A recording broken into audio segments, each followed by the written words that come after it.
क्या आपके पास जीवता परमेश्वर प्रभु यीशु की गवाही है? मैं ਇਹ ਤੁਹਾਡੇ ਤੋਂ ਸਵਾਲ ਪੁੱਛਦਾ ਹਾਂ ਕਿ ਤੁਹਾਡੇ ਕੋਲ ਜੀਵਤ ਪਰਮੇਸ਼ਰ ਪ੍ਰਭੂ ਯਿਸੂ ਮਸੀਹ ਦੀ ਗਵਾਹੀ ਹੈਗੀ ਆ? आपका मुंह खुलता है गवाही देने के लिए कि यीशु मसीह ही सच्चा और जिंदा परमेश्वर है? ਕਿ ਤੁਹਾਡਾ ਮੂੰਹ ਖੋਲਦਾ ਇਸ ਗੱਲ ਦੇ ਲਈ, ਗਵਾਹੀ ਦੇਣ ਦੇ ਲਈ ਕਿ ਜ਼ਿੰਦਾ ਪਰਮੇਸ਼ਰ ਕੇਵਲ ਪ੍ਰਭੂ ਯਿਸੂ ਮਸੀਹ ਆ? ये है प्रश्न। ਇਹ ਹੈ ਸਵਾਲ। कोई आपको समझ में आ रहा है? ਕੀ ਤੁਹਾਨੂੰ ਇਹ ਗੱਲ ਸਮਝ ਆ ਰਹੀ ਆ? क्या आपके कानों में ये आवाज जा रही है? ਕਿ ਤੁਹਾਡੇ ਕੰਨਾਂ ਵਿੱਚ ਇਹ ਆਵਾਜ਼ ਗੂੰਜ ਰਹੀ ਆ? आप बहुत खुश होंगे। ਤੁਸੀਂ ਬੜੇ ਖੁਸ਼ ਹੋਵੋਗੇ। मेरे बेटा की तो सैलरी 1 लाख है 1 महीने का। ਮੇਰੇ ਬੇਟੇ ਦੀ ਤਾਂ 1 ਮਹੀਨੇ ਦੀ ਤਨਖਾਹ 1 ਲੱਖ ਰੁਪਈਆ ਆ। बहुत खुश हो। ਤੁਸੀਂ ਬੜੇ ਖੁਸ਼ ਹੋਵੋਗੇ। वो क्या पास्टर जी हम बयान नहीं कर सकते। ਪਾਸਟਰ ਜੀ ਅਸੀਂ ਤੁਹਾਨੂੰ ਦੱਸ ਨਹੀਂ ਸਕਦੇ। इतना काम चला है, पूरा बिजी रहता है, वो उसके पास तो समय नहीं है प्रभु का काम करने के लिए। ਇੰਨਾ ਵਿਅਸਤ ਰਹਿੰਦਾ ਆ ਕਿ ਉਹਦੇ ਕੋਲ ਟਾਈਮ ਹੀ ਨਹੀਂ ਹੈ, ਸਮਾਂ ਹੀ ਨਹੀਂ ਹੈ ਕਿ ਪ੍ਰਭੂ ਦਾ ਕੰਮ ਕਰੇ। प्रभु की क्या गवाही देगा? इतना बड़ा पढ़ा लिखा है, वो खाली इंग्लिश सिखाता है। ਇੰਨਾ ਵੱਡਾ ਪੜਿਆ ਲਿਖਿਆ ਆ, ਉਹ ਸਿਰਫ ਅੰਗਰੇਜ਼ੀ ਸਿਖਾਉਂਦਾ ਆ। आपको मालूम कितने लोगों को बैंड आए हैं? ਕੀ ਤੁਹਾਨੂੰ ਪਤਾ ਕਿੰਨੇ ਲੋਕਾਂ ਨੂੰ ਸਕੋਰ ਬੈਂਡ ਆ ਗਿਆ? कितने लोगों को अमेरिका कनाडा में ऑस्ट्रेलिया में भेज दिया है? ਕਿੰਨੇ ਲੋਕਾਂ ਨੂੰ ਅਮਰੀਕਾ, ਕੈਨੇਡਾ, ਆਸਟ੍ਰੇਲੀਆ ਭੇਜ ਦਿੱਤਾ ਆ। बड़े बड़े लोग आकर तो नमस्कार करते हैं, भैया मेरे बेटे को अच्छी तरह पढ़ाई कराना, मेरी बेटी को अच्छी तरह पढ़ाई कराना। ਵੱਡੇ ਵੱਡੇ ਲੋਕ ਆ ਕੇ ਸਲਾਮਾ ਕਰਦੇ ਕਿ ਭਾਈ ਸਾਹਿਬ ਮੇਰੇ ਬੇਟੇ ਨੂੰ, ਮੇਰੀ ਬੇਟੀ ਨੂੰ ਪੜਾਓ।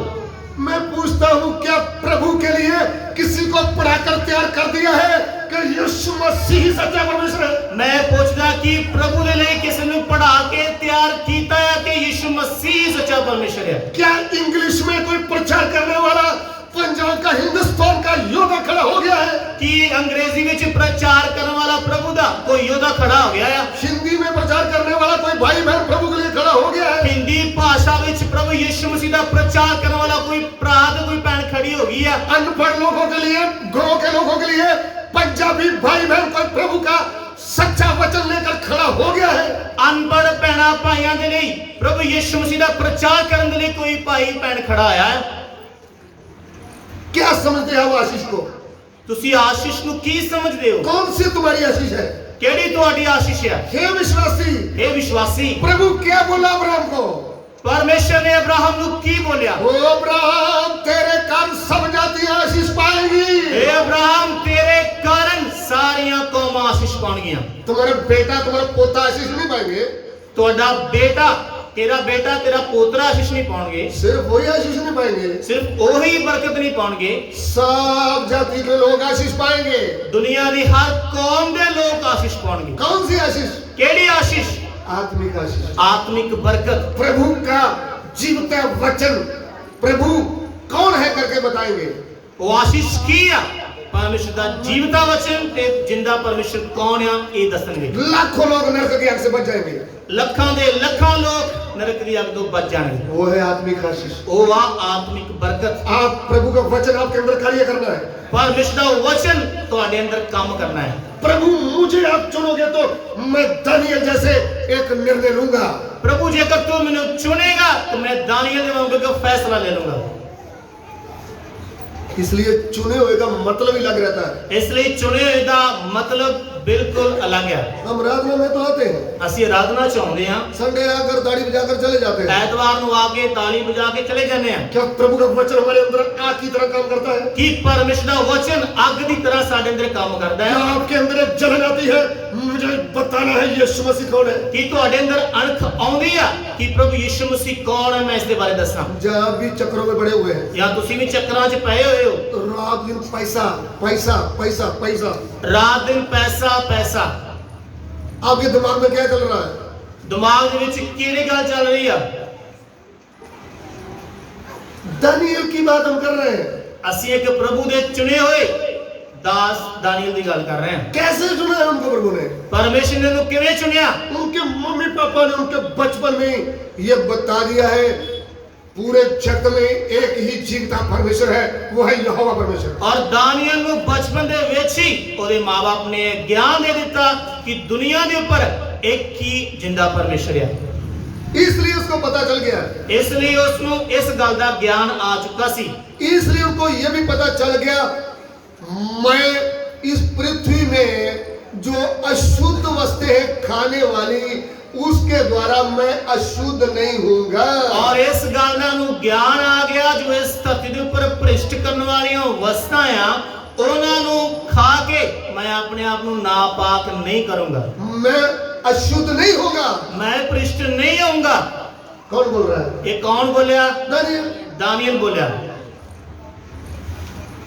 आपको समझ आ गया कि तन्नू ये गल समझ आ चुकी है कि मैं कोई भी अशुद्ध वस्तु खाकर मैं अशुद्ध नहीं होऊंगा। मैं कोई भी भ्रिष्ट वस्तु खा के मैं भ्रिष्ट नहीं होऊंगा। आप तो खाने के लिए तैयार रहते हैं। ते तुसी तां खाण वास्ते हर वक्त तैयार रहने। फ्री में जलेबी मिल जाए, वो जलेबी का लंगर था, जलेबी को मुफ्त विच जलेबियां मिल जांदे, बोलने की जलेबियां दे लंगर सी, वो मैंने दुआ करके खा लिया है। मैं प्रार्थना करके खा लिया ही। आजकल के विश्वासियों का प्रश्न क्या है? आजकल दे विश्वासियों दा सवाल की आ? हमने प्रार्थना करके खा लिया। असी प्रार्थना करके खा लिया ही। मैंने ऊपर से धन्यवाद नहीं किया और मैंने ऐसे लोगों के लिए किया। असी तो मत्था नहीं टेकिया पर मैं लोगों को विखाउण दे लई कीता है। और तुम आत्मा में मर गए, तुसी आत्मा विच मर चुके हो। आप दानियल के बारे में ध्यान से सीख लो। तुसी दानियल दे जीवन दे बारे ध्यान नाल सीख लो। दानियल अपने घर में या अपने देश में या अपने स्टेट में नहीं था। दानियल अपने घरे अपने देश विच नहीं सी। कहाँ है वो कित्थे सी? उनको गुलाम करके ले गया बाबल का राजा।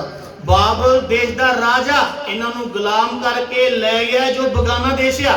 प्रभु के वचन से हम पढ़ लेंगे। परमेश्वर के वचन में ਅਸੀਂ पढ़ांगे।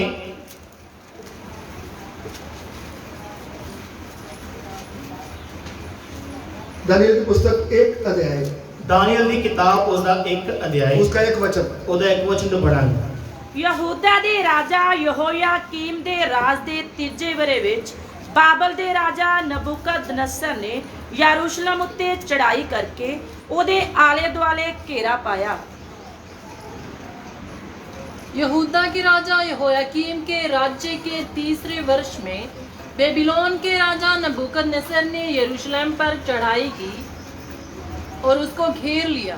ध्यान से सुनिए, ध्यान दे के सुनिए। नबूकदनेस्सर राजा ने यरूशलेम को घेर लिया है। बाबल दे राजा नबूकदनेस्सर ने यरूशलेम ਨੂੰ घेरा पाया और परमेश्वर के घर के बर्तन भी और लोगों को भी लेकर चले गया। परमेश्वर ਦੇ ਘਰ ਦੇ ਜੋ ਉੱਥੇ ਬਰਤਨ ਸੀ ਉਹਨਾਂ ਨੂੰ ਵੀ ਲੈ ਕੇ ਗਿਆ और परमेश्वर ਦੇ ਲੋਕਾਂ ਨੂੰ ਵੀ ਗੁਲਾਮ ਕਰਕੇ ਲੈ ਗਿਆ। लेकिन गुलामी में यहूदा वंश के जो नौजवान थे, प्रभु के लिए जलन रखने वाले, उनको भी साथ गुलाम बना के ले गया। और यहूदा ਦੇ ਵੰਸ਼ ਦੇ ਵਿੱਚੋਂ ਜੋ ਅਣਖ ਰੱਖਣ ਵਾਲੇ ਨੌਜਵਾਨ ਸੀ, बाबल ਦਾ ਰਾਜਾ नबूकदनेस्सर ਉਹਨਾਂ ਨੂੰ ਵੀ ਗੁਲਾਮ ਕਰਕੇ ਆਪਣੇ ਦੇਸ਼ ਵੱਲ ਲੈ ਗਿਆ। 4 वचन पढ़िएगा, दानियल 1 का 4 पढ़ेंगे। दानियल 1 ਦੇ 4 ਵਚਨ ਵੀ ਪੜਾਂਗੇ। ਉਹ ਨਿਰਮਲ ਜਵਾਨ ਸਗੋਂ ਰੂਪਵੰਤ ਅਤੇ ਸਾਰੀ ਮੱਤ ਵਿੱਚ ਹੁਸ਼ਿਆਰ ਤੇ ਗਿਆਨਵੰਤ ਤੇ ਵਿਦਿਆਵਾਨ ਹੋਣ, ਜਿਨ੍ਹਾਂ ਦੇ ਵਿੱਚ ਇਹ ਸ਼ਕਤੀ ਹੋਵੇ ਭਈ ਪਾਤਸ਼ਾਹੀ ਮਹਿਲ ਵਿੱਚ ਖੜੇ ਰਹਿ ਸਕਣ ਅਤੇ ਉਹ ਉਹਨਾਂ ਨੂੰ ਕਸਦੀਆ ਦੀ ਵਿਦਿਆ ਅਤੇ ਉਹਨਾਂ ਦੀ ਬੋਲੀ ਸਿਖਾਵੇ। हाँ, जो निर्दोष, सुंदर और सब प्रकार की बुद्धि में प्रवीण और ज्ञान में निपुण और विद्वान और राज मंदिर में हाजिर रहने के योग्य हों। आमीन। आमीन। ध्यान से ये बात सुनना। इस गल ਨੂੰ ध्यान दे के सुनिए। राजा जब गुलाम बनाकर ले गया है तो उधर में हमारा कोई बस चलेगा ही नहीं। ਜਦੋਂ ਰਾਜਾ ਇੱਕ ਕੌਮ ਨੂੰ ਗੁਲਾਮ ਬਣਾ ਕੇ ਲੈ ਗਿਆ ਆ ਤਾਂ ਉੱਥੇ ਕੋਈ ਵਸ ਚੱਲੂਗਾ ਨਹੀਂ ਉਹਨਾਂ ਦਾ। अभी तो उधर में गुलामी में जो भी राजा बोले करने का है। और गुलामी के दौरान जो भी उस देश का राजा बोलूगा उन्हें करना ही पैना है। ध्यान से सुन लेना। ध्यान दे के सुनिए। फिर एक ऑफर आ रहा है, ऑफर। फिर एक पेशकश आ रही है इन्होंने, एक सुनहरी मौका। एक सुनहरी मौका होंगे आया। राजा ने बोला है कि यहूदा में से भी कुछ बुद्धिमान नौजवानों को चुन लो। ये राजा का हुक्म है कि यहूदा दे विचों भी और नौजवान चुन के लियाओ जेडे ज्ञानवंत होण, होशियार ते मत दे विच निपुण होण। उनको इधर नौकरी दे देंगे, उन्होंने इधर एक नौकरी देवांगे और उनको भाषा भी यहाँ की सिखा दो, और इधर दी जिहड़ी बोली आ भाषा भी सिखावांगे। भूल जाए यरूशलेम, यरूशलेम नूं भुल जाण, उधर जाने की जरूरत नहीं उनको। उत्थे इन्हां नूं जाण दी लोड़ ही नहीं आ। उन्होंने सोचा कि पक्का मेरे बन गए होंगे। और राजे ने सोचा कि पक्का हुण मेरे बनणगे, मैं इनको छोड़ूंगा ही नहीं। मैं इन्हां नूं गुलामी तो छड्डूंगा ही नहीं। लेकिन राजा ये नहीं जानता था कि राजाओं का राजा, प्रभुओं का प्रभु का चुने हुए लोग हैं ये। लेकिन राजा इस गल नूं नहीं सी जानदा जो ये लोग आ, ये कौम आ, ये राजियां ने राजा प्रभुओं दे प्रभु द्वारा चुने हुए आ, चुने हुए लोग हैं। चुने हुए लोग। राजा ने आज्ञा दे दी, राजा ने हुक्म दे दिया, आज्ञा मानने वाले चले गए, हुक्म मनने वाले चले गए। राजा कहता है राजा बोलदा आ, इनको मेरे वाला स्पेशल भोजन खिलाना है, इन्हां नूं जो मैं भोजन खांदा आ पींदा आ वही इन्हां नूं देना आ, और दारू भी जो बढ़िया दारू होता है वही इनको पिलाना है। और जो स्वादली मैं या दारू की करनी इन्हां नूं पियाउणी आ। उस समय दाखरस अंगूरों का जो जूस निकाल करके उसको ज्यादा देर रखते हैं तो वो मजेदार बन जाता है। अंगूरां दे रस नूं बहुत समय तक रखण दे नाल ਉਹ दाखरस किया ਜਾਂਦਾ ਆ और बहुत स्वादला बन ਜਾਂਦਾ ਆ, ਉਹਨੂੰ दाखरस या मैं बोलिया ਜਾਂਦਾ है। लेकिन परमेश्वर के चुने हुए लोगों के लिए वो वचन के अनुसार सही नहीं था, और परमेश्वर दे वचन के अनुसार वो सही नहीं सी। क्यों? क्यों? जब शमशून जन्म लेना था तो उसकी माँ को दूत ने क्या बोला था? जद शमशून दा जन्म होना सी तो स्वर्गदूत ने ਉਹਦੀ ਮਾਂ ਨੂੰ ਕੀ ਬੋਲਿਆ? हन्ना को क्या बोला था? हन्ना ਨੂੰ ਕੀ ਬੋਲਿਆ ਸੀ? जो चुना हुआ मेरा होगा, जो मेरा चुनिया होया होगा, उनके लिए ये आज्ञा है कि वो क्या नहीं करेगा। ਉਹਦੇ ਲਈ ਉਹ ਆਗਿਆ ਆ ਉਸ ਨਜ਼ੀਰ ਦੇ ਲਈ ਕਿ ਉਹ ਕੀ ਨਹੀਂ ਕਰੂਗਾ? वो दाख मधु नहीं पिएगा, अमर वाली कोई भी चीज नहीं पिएगा। इसलिए परमेश्वर का वचन चुने हुए लोगों के लिए है। इसलिए परमेश्वर का वचन चुनिया होया दे ਲਈ ਆ। दानियल भी चुना हुआ है, दानियल भी परमेश्वर का चुनिया होया आ। फ्री में भोजन मिलेगा, मुफ्त ਵਿੱਚ रोटी मिलूगी, फ्री में दाख मधु मिलेगी, मुफ्त ਵਿੱਚ भी और शराब भी मिलूगी, और फिर नौकरी मिलना है। फिर नौकरी भी मिलूगी। ध्यान से सुनना, ध्यान दे के सुनिए, एक बड़ा तकड़ा सुनहरी मौका, लालच का मौका आया है। एक बहुत बड़ा मौका आ, लालच का मौका आ, फ्री में खाने का मौका, सब कुछ फ्री ਦੇ ਵਿੱਚ मुफ्त ਵਿੱਚ ਮਿਲਣ ਦਾ मौका।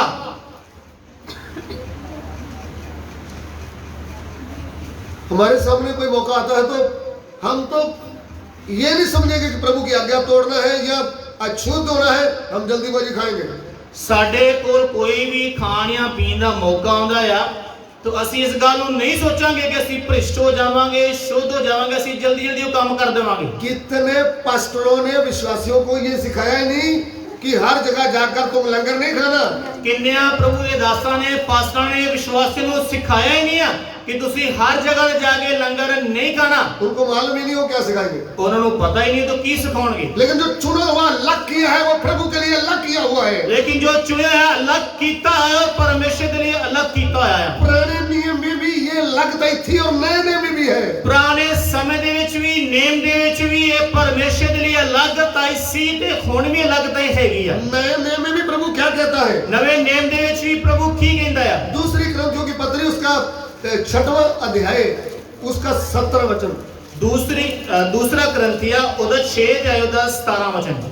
ਇਸ ਲਈ ਉਹਨਾਂ ਵਿੱਚੋਂ ਨਿਕਲ ਆਓ ਅਤੇ ਅੱਡ ਹੋਵੋ, ਪ੍ਰਭੂ ਆਖਦਾ ਹੈ, ਅਤੇ ਕਿਸੇ ਭ੍ਰਿਸ਼ਟ ਵਸਤ ਨੂੰ ਹੱਥ ਨਾ ਲਾਓ, ਮੈਂ ਤੁਹਾਨੂੰ ਕਬੂਲ ਕਰ ਲਵਾਂਗਾ। आमीन। आमीन। इसलिए प्रभु कहता है, उनके बीच में से निकलो और अलग रहो और अशुद्ध वस्तु को मत छुओ, तो मैं तुम्हें ग्रहण करूंगा और मैं तुम्हारा पिता होऊंगा। आमीन। हालेलुया। नए नियम की कलीसिया को भी प्रभु ने लिख कर दे दिया है ਇਹ ਨਵੇਂ ਨੇਮ ਦੀ ਕਲੀਸਿਆ ਨੂੰ ਵੀ ਪ੍ਰਭੂ ਨੇ ਲਿਖ ਕੇ ਦੇ ਦਿੱਤਾ ਆ कि तुम उन लोगों में से निकल आ जाओ ਕਿ ਤੁਸੀਂ ਉਹਨਾਂ ਲੋਕਾਂ ਵਿੱਚੋਂ ਨਿਕਲ ਕੇ ਬਾਹਰ ਆ ਜਾਓ और अलग रहो और ਅੱਡ ਹੋ ਜਾਓ और किसी भी अशुद्ध वस्तु को मत छुओ। और ਕਿਸੇ ਵੀ ਭ੍ਰਿਸ਼ਟ ਵਸਤੂ ਨੂੰ ਹੱਥ ਨਾ ਲਾਓ। सुन रहे हैं आप? ਕੀ ਤੁਸੀਂ ਸੁਣ ਰਹੇ ਹੋ? दानियल क्या निर्णय लेता है? दानियल ने की फैसला लिया? ना ही तो मैं राजा का खाना खाऊंगा, ना ही तो मैं राजे का स्वादला भोजन खाऊंगा, ना ही तो जो उस समय का वो दारू पीता है वो नहीं मैं पीऊंगा, और ना ही वो शराब पीऊंगा। कौन बोल रहा है? ਇਹ ਕੌਣ ਫੈਸਲਾ ਲੈ ਰਿਹਾ ਆ? दानियल। ਪ੍ਰਭु ਦਾ ਦਾਸ ਦਾਨੀਏਲ।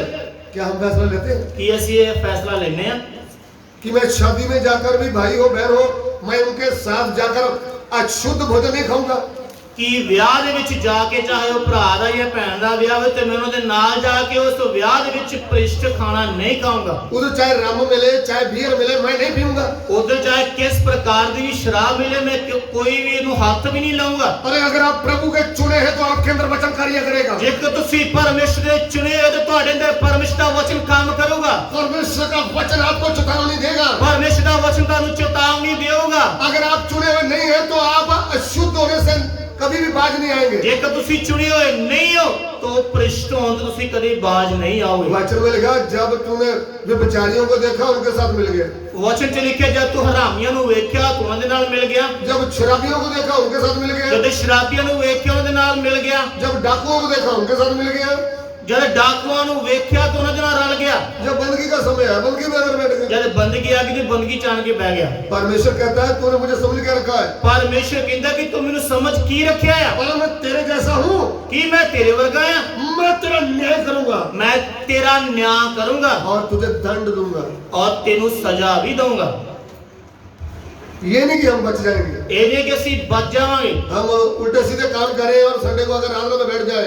ਅਸੀਂ ਉਲਟੇ ਸਿੱਧੇ ਕੰਮ ਕਰੀਏ ਤੇ ਐਤਵਾਰ ਨੂੰ ਆਰਾਧਨਾ ਜਾ ਕੇ ਬੈਠ ਜਾਈਏ। अरे परमेश्वर की दृष्टि से हम बच नहीं सकते। ਪਰਮੇਸ਼ਰ ਦੀ ਨਜ਼ਰ ਤੋਂ ਅਸੀਂ ਬਚ ਨਹੀਂ ਸਕਦੇ। आप जो छुप छुप करके गलत काम कर रहे हैं, ਜੋ ਤੁਸੀਂ ਛੁਪ ਛੁਪ ਕੇ ਗਲਤ ਕੰਮ ਕਰ ਰਹੇ ਹੋ, परमेश्वर आपका न्याय करने के लिए तैयार बैठा है। ਪਰਮੇਸ਼ਰ ਤੁਹਾਡਾ ਨਿਆਂ ਕਰਨ ਦੇ ਲਈ ਤਿਆਰ ਬੈਠਾ ਆ। मरने से पहले फूट फूट कर रोते हुए तौबा नहीं किया तो आप नरक की आग में चले जाएंगे। ਮਰਨ ਤੋਂ ਪਹਿਲਾਂ ਰੋ ਰੋ ਕੇ ਤੌਬਾ ਨਾ ਕੀਤੀ, ਤੁਸੀਂ ਮਰ ਕੇ ਨਰਕ ਦੀ ਅੱਗ ਤੋਂ ਚਲੇ ਜਾਓਗੇ। आप कभी बच नहीं पाएंगे। ਤੁਸੀਂ ਕਦੇ ਵੀ ਬਚ ਨਹੀਂ ਪਾਓਗੇ। इधर में दानियल क्या बोल रहा है? ਇਹ ਦਾਨੀਏਲ ਕੀ ਕਹਿੰਦਾ ਆ?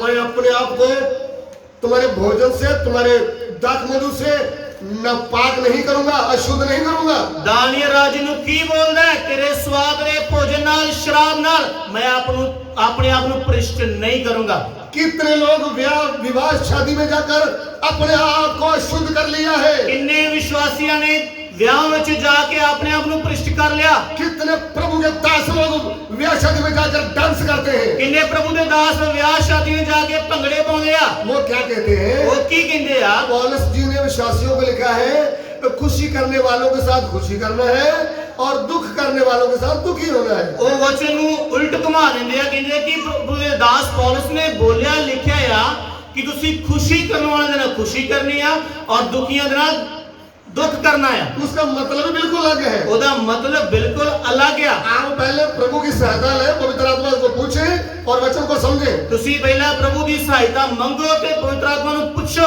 कुछ लोग बोलते हैं आपको मालूम है वो दाऊद जी नाचा था ना, इसलिए हमारी कलीसिया भी नाचती है, हम भी नाचते हैं। ਤੇ ਕੁਝ ਲੋਕ ਇਹ ਸਿਖਾਉਂਦੇ ਆ ਕਿ ਤੁਹਾਨੂੰ ਪਤਾ ਕਿ ਦਾਊਦ ਵੀ ਨੱਚਿਆ ਸੀ, ਇਸ ਕਰਕੇ ਅਸੀਂ ਵੀ ਨੱਚਦੇ ਆ ਤੇ ਸਾਡੀ ਕਲੀਸਿਆ ਵੀ ਨੱਚਦੀ अरे ਹੈ। तुम अभी भी यहूदी है, पुराने नियम का इस्राएली है। ਤੂੰ ਅਜੇ ਵੀ ਯਹੂਦੀ ਆ, ਪੁਰਾਣੇ ਨਿਯਮ ਦਾ ਇਸਰਾਏਲੀ ਆ। यह वचन सुनने वाले प्रभु के दास दासियों, ਇਹ ਵਚਨ ਨੂੰ ਸੁਣਨ ਵਾਲੇ ਪ੍ਰਭੂ ਦੇ ਦਾਸ ਤੇ ਦਾਸੀਓ, नाचने वाले विश्वासियों, ਭੰਗੜਾ ਪਾਉਣ ਵਾਲੇ ਵਿਸ਼ਵਾਸੀਓ, नाचने वाले पास्टरों, ਭੰਗੜਾ ਪਾਉਣ ਵਾਲੇ ਪਾਸਟਰੋ, अभी भी तुम्हारा उद्धार हुआ नहीं। आप पुराने नियम के हैं, नाचो दाऊद के लिए। ਅਜੇ ਵੀ ਤੁਹਾਡੀ ਮੁਕਤੀ ਹੋਈ ਨਹੀਂ ਆ, ਤੁਸੀਂ ਵੀ ਪੁਰਾਣੇ ਨਿਯਮ ਦੇ ਹੋ, ਦਾਊਦ ਵਾਂਗੂ ਭੰਗੜੇ ਪਾਓ। आपको मालूम है कलीसिया अलग है, इसराइली अलग है। ਕੀ ਤੁਹਾਨੂੰ ਪਤਾ ਆ ਕਿ ਪ੍ਰਭੂ ਯਿਸੂ ਮਸੀਹ ਦੀ ਕਲੀਸਿया ਅਲੱਗ ਆ ਔਰ ਇਸਰਾਏਲੀ ਅਲੱਗ ਆ। प्रभु यीशु कहते हैं माँ के जन्म से जो जन्म लिया है सब में से यूहन्ना उत्तम है। ਪ੍ਰਭੂ ਯਿਸੂ ਮਸੀਹ ਨੇ ਕਿਹਾ ਕਿ ਜੋ ਮਨੁੱਖਾਂ ਤੋਂ ਜਨਮਿਆ ਆ ਯਹੂਨਾ ਨਾਲ ਸਭ ਨਾਲੋਂ ਵੱਡਾ ਹੈ। लेकिन परमेश्वर के राज में यूहन्ना से छोटा भी बड़ा है। ਲੇਕਿਨ ਪਰਮੇਸ਼ਰ ਦੇ ਰਾਜ ਵਿੱਚ ਛੋਟੇ ਤੋਂ ਛੋਟਾ ਵੀ ਉਹਨਾਂ ਨਾਲੋਂ ਵੱਡਾ ਹੈ। पुराना नियम अलग है, नवा नियम अलग है। ਪੁਰਾਣਾ ਨਿਯਮ ਅਲੱਗ ਆ, ਨਵਾਂ ਨਿਯਮ अलग ਆ। पुराने नियम की इसराइली लोग स्तुति आराधना करते थे, ਪੁਰਾਣੇ ਨਿਯਮ ਦੇ ਇਸਰਾਈਲੀ ਲੋਕ ਸਤੂਤੀ ਆਰਾਧਨਾ ਕਰਦੇ लेकिन ਸੀ। नवे नियम में आत्मा और सच्चाई से आराधना करने वाले प्रभु की कलीसिया को प्रभु ने चुनकर अलग किया है। ਲੇਕਿਨ ਨਵੇਂ ਨਿਯਮ ਦੀ ਕਲੀਸਿया ਪਰਮੇਸ਼ਰ ਦੀ ਆਤਮਾ ਅਤੇ ਸੱਚਾਈ ਨਾਲ ਆਰਾਧਨਾ ਕਰਦੇ, ਇਸ ਕਰਕੇ ਉਹਨਾਂ ਨੂੰ ਅਲੱਗ ਕਰਕੇ ਚੁਣ ਲਿਆ। नए नियम में पौलुस किधर नाचा है, पतरस किधर नाचा है, मुझे एक भी वचन बता दो। ਨਵੇਂ ਨਿਯਮ ਦੇ ਵਿੱਚ ਪੌਲਸ ਕਿੱਥੇ ਭੰਗੜਾ ਪਾਇਆ ਆ? पतरस ने कितने भंगड़ा पाया? एक ही वचन दिखा दो। फिलिपुस ने, स्टीफन ने कहां से ड्रामा किया, नाटक किया, उधर नाचे हैं, वो मुझे बता दो। फिलिपुस ने कितने नाटक कीता है, ड्रामा कीता है, एक भी वचन दे दो। प्रभु की कलीसिया को नचाने वाले सेवकों, प्रभु की कलीसिया को नचाने वाले सेवकों, वो नाचने वाला विश्वासियों, वो भंगड़ा पाने वाले विश्वासियों, वो परमेश्वर का वचन से बाज आ जाओ, परमेश्वर के वचन तो बाज आ जाओ, पवित्र आत्मा की चेतावनी से बाज आ जाओ, पवित्र आत्मा की चेतावनी तो बाज आ जाओ।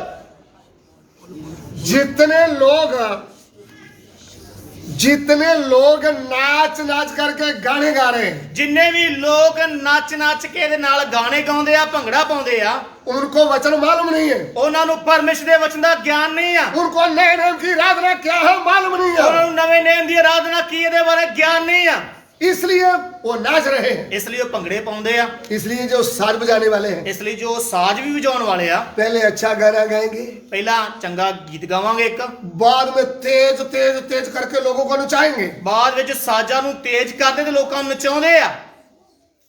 मैं ये गीत गाने वाले जो हैं इनके विरोध में नहीं हूँ, ਜੋ ਗੀਤ ਭਜਨ ਗਾਉਂਦੇ ਆ ਮੈਂ ਉਹਨਾਂ ਦੇ ਵਿਰੋਧ ਦੇ ਵਿੱਚ ਨਹੀਂ ਆ, लेकिन मैं उनको ये चेतावनी देता हूँ, ਲੇਕਿਨ ਮੈਂ ਉਹਨਾਂ ਨੂੰ ਇਹ ਚੇਤਾਵਨੀ देना ਚਾਹੁੰਦਾ ਆ, आप यहोवा परमेश्वर की स्तुति के लिए गीत गा रहे हैं या लोगों को नचाने के लिए गाते ਕਿ हैं? ਤੁਸੀਂ ਉਹ ਗੀਤ ਉਹ ਭਜਨ ਪਰਮੇਸ਼ਰ ਯਹੋਵਾ ਦੀ ਸਤੁਤੀ ਵਾਸਤੇ ਗਾ ਰਹੇ ਕਿ ਲੋਕਾਂ ਨੂੰ ਭੰਗੜੇ ਪਾਉਣ ਦੇ ਲਈ ਗਾ ਰਹੇ? आप प्रभु को प्रसन्न करने के लिए गाते हैं या दूसरे लोग जब गाते हैं तो लोग पैसा डालते हैं, आप उसके लिए पैसे के लिए गा रहे हैं? ਕਿ ਉਹ ਗੀਤ ਭਜਨ ਤੁਸੀਂ ਪਰਮੇਸ਼ਰ ਦੀ ਮਹਿਮਾ ਦੇ ਲਈ, ਪਰਮੇਸ਼ਰ ਨੂੰ ਵਡਿਆਉਣ ਦੇ ਲਈ ਗਾ ਰਹੇ ਹੋ ਜਾਂ ਫਿਰ ਲੋਕਾਂ ਵਾਂਗੂ ਪੈਸੇ ਇਕੱਠੇ ਕਰਨ ਦੇ ਲਈ ਗਾ ਰਹੇ ਹੋ? जैसे पापी लोग एक खड़ा लगाते हैं, बड़ा लोग भीड़ इकट्ठी होती है, एक गाने वाली स्टेज में अगर गाती है, वो एक्टिंग करती है तो लोग पैसा डालते हैं। ਜਿਵੇਂ ਇੱਕ ਗੀਤਕਾਰ ਇੱਕ ਸਟੇਜ ਵੱਡੀ ਲੱਗਦੀ ਆ, ਇੱਕ ਵੱਡਾ ਇਕੱਠ ਹੁੰਦਾ ਆ, ਉਹ ਨੱਚਦੀ ਆ, ਉਹ ਡਾਂਸ ਕਰਦੀ ਆ, ਗੀਤ ਗਾਉਂਦੀ, ਲੋਕ ਇਕੱਠੇ ਹੁੰਦੇ ਤੇ ਲੋਕ ਪੈਸੇ ਦਿੰਦੇ ਆ।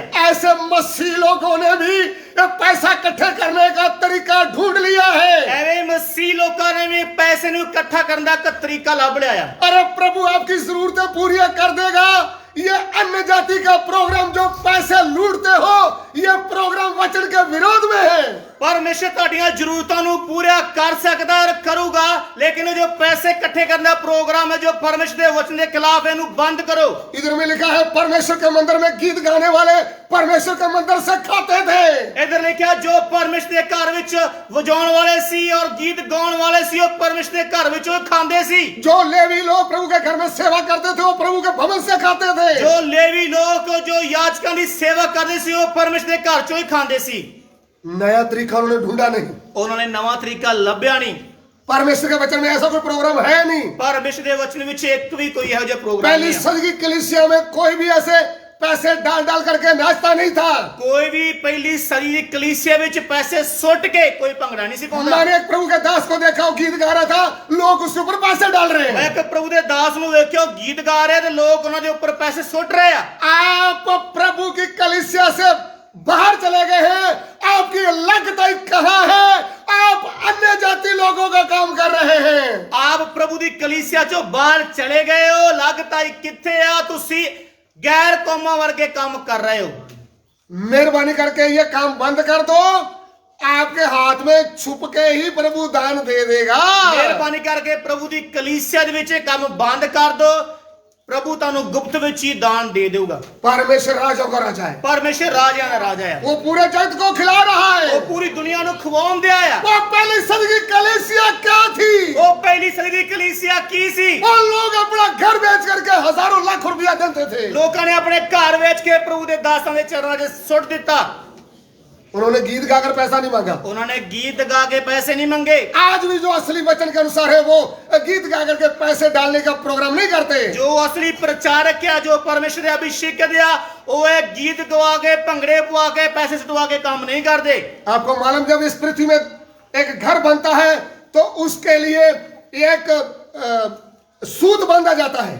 ਕੀ ਤੁਹਾਨੂੰ ਪਤਾ ਆ ਕਿ ਜਦੋਂ ਇੱਕ ਧਰਤੀ ਉੱਪਰ ਇੱਕ ਘਰ ਬਣਾਇਆ ਜਾਂਦਾ ਆ, ਉਹਦੇ ਘਰ ਦੀਆਂ ਸਹੀ ਕੰਧਾਂ ਕਰਨ ਦੇ ਲਈ ਇੱਕ ਧਾਗਾ ਜਾਂ ਇੱਕ ਸਰਾਲ ਨੂੰ ਬੰਨਿਆ ਜਾਂਦਾ ਹੈ। वो एक बुद्धिमान राजमिस्त्री उसके लिए एक सूत बांध देता है। एक सियाना मिस्त्री ਉਹਦੇ ਵਾਸਤੇ ਉਹ सूत्र बन ਦਿੰਦਾ ਆ। फिर वो लोहे का जिसको साल बोलते हैं पंजाबी में ऐसे डालता है, क्या ये द्वार सही बन रही है? ਇੱਕ ਲੋਹੇ ਦਾ ਔਜ਼ਾਰ ਹੁੰਦਾ ਹੈ ਜਿਹਨੂੰ ਸਾਲ ਬੋਲਦੇ ਆ, ਉਹਦੇ ਨਾਲ ਉਹ ਮਾਪਦਾ ਹੈ ਕਿ ਕੰਧ ਬਿਲਕੁਲ ਸਹੀ ਬਣ ਰਹੀ ਆ। अरे इस पृथ्वी में घर बनाने के लिए बुद्धिमान राजमिस्त्री चाहिए, तो प्रभु का घर जब बन रहा है, ਇਸ ਧਰਤੀ ਉੱਪਰ ਇੱਕ ਘਰ ਬਣਾਉਣ ਦੇ ਲਈ ਇੱਕ ਸਿਆਣੇ ਮਿਸਤਰੀ ਦੀ ਲੋੜ ਹੁੰਦੀ ਆ। ਕੀ ਪ੍ਰਭੂ ਦੀ ਕਲੀਸਿਆ ਨੂੰ ਬਣਾਉਣ ਦੇ ਲਈ ਇੱਕ ਸਿਆਣੇ ਸੇਵਕ ਦੀ ਲੋੜ ਨਹੀਂ ਆ? क्या आपके पास ये साल है? ਕੀ ਤੁਹਾਡੇ ਕੋਲ ਇਹ ਸਾਲ ਹੈ? आपके पास वो सूत है सीधी द्वार करने वाला? ਕੀ ਤੁਹਾਡੇ ਕੋਲ ਉਹ ਆਤਮਿਕ ਸੂਤਰ ਹੈ ਜੋ ਕੰਧ ਨੂੰ ਸਿੱਧਾ ਕਰ ਸਕੇ? आप पवित्र आत्मा की अगुवाई में सेवा कर रहे हैं या अपनी बुद्धि से सेवा कर रहे हैं? ਕੀ ਤੁਸੀਂ ਪਰਮੇਸ਼ਰ ਦੇ ਪਵਿੱਤਰ ਆਤਮਾ ਦੀ ਗਵਾਹੀ ਨਾਲ ਸੇਵਕਾਈ ਕਰ ਰਹੇ ਜਾਂ ਆਪਣੀ ਸਮਝ ਨਾਲ ਸੇਵਕਾਈ ਕਰ ਰਹੇ ਹੋ? हमारे लिए पूरा घर बनाने का जो औजार है वो है वचन। ਪੂਰੇ ਘਰ ਨੂੰ ਬਣਾਉਣ ਦੇ ਲਈ ਜੋ ਔਜ਼ਾਰ ਹੈ ਉਹ ਪਰਮੇਸ਼ਰ ਦਾ ਪਵਿੱਤਰ ਵਚਨ ਹੈ। प्रभु क्या कहते हैं? ਪ੍ਰਭੂ ਕੀ ਕਹਿੰਦਾ ਹੈ? जो मेरे वचन ये सुनता है और उनके ऊपर चलता है, ਜੋ ਇਹਨਾਂ ਮੇਰੇ ਵਚਨਾਂ ਨੂੰ ਸੁਣਦਾ ਹੈ ਤੇ ਉਹਨਾਂ ਉੱਪਰ ਚੱਲਦਾ ਹੈ, वही बुद्धिमान मनुष्य है। ਉਹੀ ਬੁੱਧਵਾਨ ਮਨੁੱਖ ਆ। प्रिय भाइयों बहनों, ਪਿਆਰੇ ਭਰਾਓ ਤੇ ਭੈਣੋ, सत्य वचन के अनुसार हम परमेश्वर का घर बन रहे हैं। ਪਰਮੇਸ਼ਰ ਦੇ ਪਵਿੱਤਰ ਔਰ ਜਿਉਂਦੇ ਵਚਨ ਦੇ ਅਨੁਸਾਰ ਅਸੀਂ ਪਰਮੇਸ਼ਰ ਦੀ ਪਵਿੱਤਰ ਹੈਕਲ ਬਣਦੇ ਜਾਂਦੇ ਹਾਂ। और ये घर बनाने के लिए ਕਿ ਇਹ ਔਰ ਘਰ ਬਣਾਉਣ ਦੇ ਲਈ वचन और पवित्र आत्मा के बिना नहीं बन सकता। ਇਹ ਪਰਮੇਸ਼ਰ ਦਾ ਘਰ ਬਣਾਉਣਾ ਆ ਤਾਂ ਪਰਮੇਸ਼ਰ ਦੇ ਪਵਿੱਤਰ ਆਤਮਾ ਦੀ ਗਵਾਹੀ और परमेश्वर के पवित्र आत्मा तो वचन तो बिना नहीं बन सकते। इस पृथ्वी में आप प्रभु का नाम ऊंचा कर रहे हैं तो आपको लगता ही रखनी होगी। इस धरती पर जे तुम चाहते हो कि परमेश्वर का नाम महिमा पाए ते दुनिया तो अलग होकर चलना पड़ेगा। दानियल ने अपने मन में फैसला कर लिया, मैं बाबल के लोगों का खाना नहीं खाऊंगा। दानियल ने अपने मन से फैसला ले लिया कि मैं बाबल देश के लोकां ते राजे का खाना नहीं खाऊंगा। कितने लोग खाने के पीछे अशुद्ध हो गए, कितने लोग खाने के पीछे भ्रष्ट हो गए, कितने लोग नौकरी के पीछे अशुद्ध हो गए, कितने लोग नौकरी लैन दे लालच दे विच भ्रष्ट हो गए। लेकिन दानियल क्या बोल रहा है? लेकिन दानियल की कहंदा है, मैं ये बात नहीं मानूंगा, ए मैं गल कदे भी मनूंगा नहीं, मुझे खाली दाल रोटी चाहिए। मैनू सिर्फ दाल ते रोटी दे दो। जो तुम्हारा अच्छा भोजन खाएंगे ना, जो तुहाडा स्वादला भोजन खाणगे ना, उनके साथ मुझे खड़ा करना, उन्हां दे नाल मैनू खड़ा कर लियो, फिर मुझे चेक करना, फिर मैनू चेक कर लियो उनके जैसा मैं ताकतवंत हूं कि नहीं, मैं उन्हां दे वर्गा ताकतवंत आ कि नहीं। वो मेरी ताकत स्वर्ग से आएगी और मेरी ताकत मेरा बल हवा वाले आऊगा। मेरी ताकत इस नापाक खाने से नहीं, स्वर्ग से मेरी ताकत आएगी। मेरी ताकत इस शुद्ध खाने तो नहीं, परमेश्वर वाले आऊगी। Hallelujah, hallelujah. जो मुझे बल देता है उसके द्वारा मैं सब कुछ कर सकता हूं। जो मैनू बल देंदा मौज विच होके सारा कुछ कर सकदा है। Hallelujah, hallelujah. कलीसिया का मदद कहां से आना है? कलीसिया दी सहायता मदद कित्थों आऊगी? प्रभु के चुने लोगों की सहायता कहां से आएगी? परमेश्वर दे चुने लोकां दी मदद कित्थों आऊगी? दानियल का परमेश्वर आज भी जिंदा है। दानियल दा परमेश्वर आज भी जिंदा है।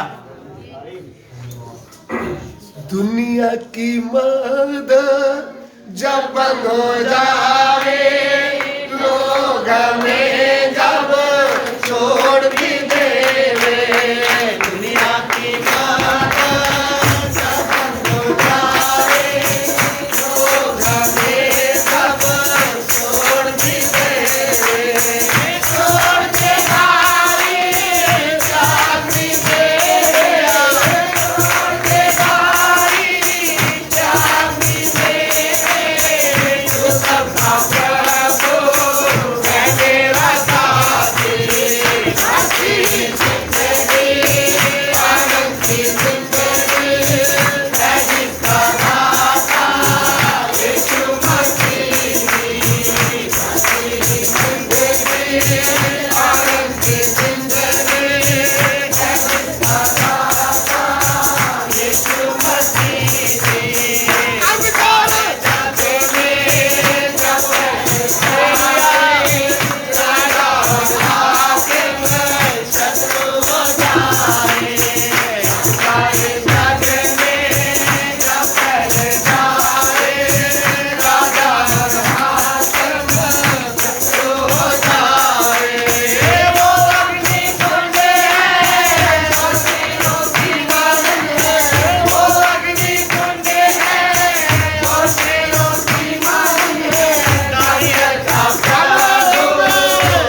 ਅਸੀਂ ਪ੍ਰਾਰਥਨਾ ਕਰਾਂਗੇ। हमारे प्यार करने वाले परमेश्वर, ਸਾਡੇ ਪਿਆਰ ਕਰਨ ਵਾਲੇ ਪਰਮੇਸ਼ਰ, आपके दिए वचनों के लिए धन्यवाद। ਤੁਹਾਡੇ ਦਿੱਤੇ ਵਚਨ ਦੁਆਰਾ ਅਸੀਂ ਤੁਹਾਡਾ ਧੰਨਵਾਦ ਕਰਦੇ ਹਾਂ। प्रभु आपका वचन लोगों के हृदय में कार्य करे, ਪਰਮੇਸ਼ਰ ਤੁਹਾਡਾ ਵਚਨ ਲੋਕਾਂ ਦੇ ਦਿਲਾਂ ਵਿੱਚ ਕੰਮ ਕਰੇ, एक एक को तेरे लिए जलन रखने वाला बना दे। ਇੱਕ ਇੱਕ ਨੂੰ ਤੇਰੇ ਪ੍ਰਤੀ ਅਣਖ ਰੱਖਣ ਵਾਲਾ ਬਣਾ ਦੇ। जैसे दानियल के दिल में तूने बात किया प्रभु, ਜਿਵੇਂ ਦਾਨੀਏਲ ਦੇ ਮਨ ਵਿੱਚ ਤੂੰ ਗੱਲ ਕੀਤੀ प्रभु ਪਰਮੇਸ਼ਰ, ऐसे एक एक भाई बहन के मन में बात कर, ਐਵੇਂ ਪ੍ਰਭੂ ਇੱਕ ਇੱਕ ਭੈਣ ਭਰਾ ਦੇ ਮਨ ਵਿੱਚ ਤੂੰ ਗੱਲ ਕਰ। वो तेरा नाम हमारे बीच में महिमा पाए। ਤੇਰਾ ਪਵਿੱਤਰ ਨਾਮ ਸਾਡੇ ਜੀਵਨ ਦੇ ਵਿੱਚ ਮਹਿਮਾ ਪਾਏ। प्रभु हमारी विनती को ग्रहण करे, ਪ੍ਰਭੂ ਸਾਡੀ ਬੇਨਤੀ ਨੂੰ ਸੁਣੋ।